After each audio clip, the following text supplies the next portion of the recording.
किसी ने बड़े कमाल की बात कही है, घमंड इंसान को एक ना एक दिन मुंह के बल जरूर गिराता है। नमस्ते दोस्तों, मैं प्रेरणा। आज की छोटी सी कहानी है हवा और सूर्य की। एक दिन सूरज और हवा अपनी बहादुरी की कहानियां सुना रहे थे।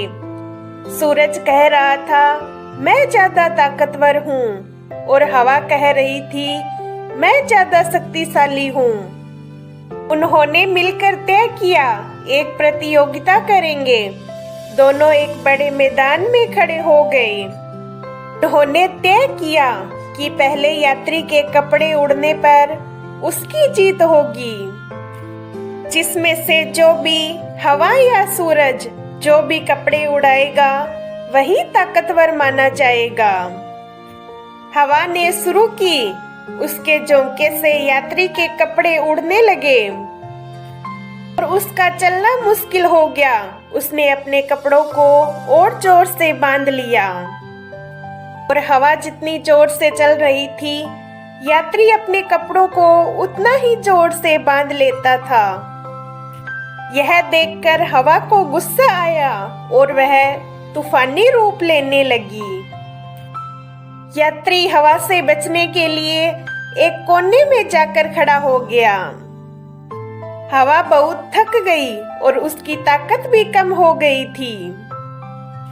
हवा के बाद सूरज की बारी आई। सूरज तेजी से चमकने लगा और गर्मी बढ़ गई। तब यात्री को गर्मी महसूस होने लगी और उसने अपने कपड़े उतार दिए। फिर वह पास में बह रही नदी में जाकर नहाने लगा।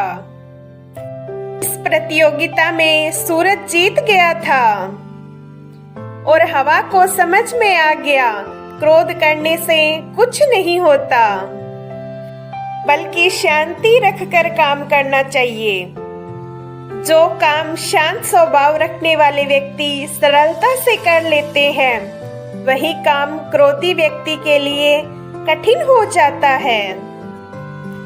ये छोटी सी कहानी है जो हमें सीख देती है, घमंड इंसान को एक ना एक दिन मुंह के बल जरूर गिराता है, और जो व्यक्ति महान होता है उसको अपनी प्रतिभा दिखानी नहीं पड़ती, बल्कि एक ना एक दिन समय आने पर खुद ब खुद दुनिया वालों को दिखने लग जाती है। इसीलिए जीवन में जो भी काम करो, शांति से करो, कभी भी गुस्सा मत करो।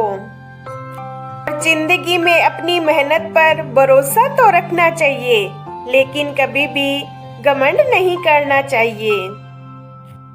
एक बार फिर से वही बात करूंगी जो अक्सर आपसे कहती हूँ, ईश्वर के आशीर्वाद और अपनों के प्यार से और शांत स्वभाव से कर दिखाओ कुछ ऐसा, दुनिया करना चाहे आपके जैसा। धन्यवाद।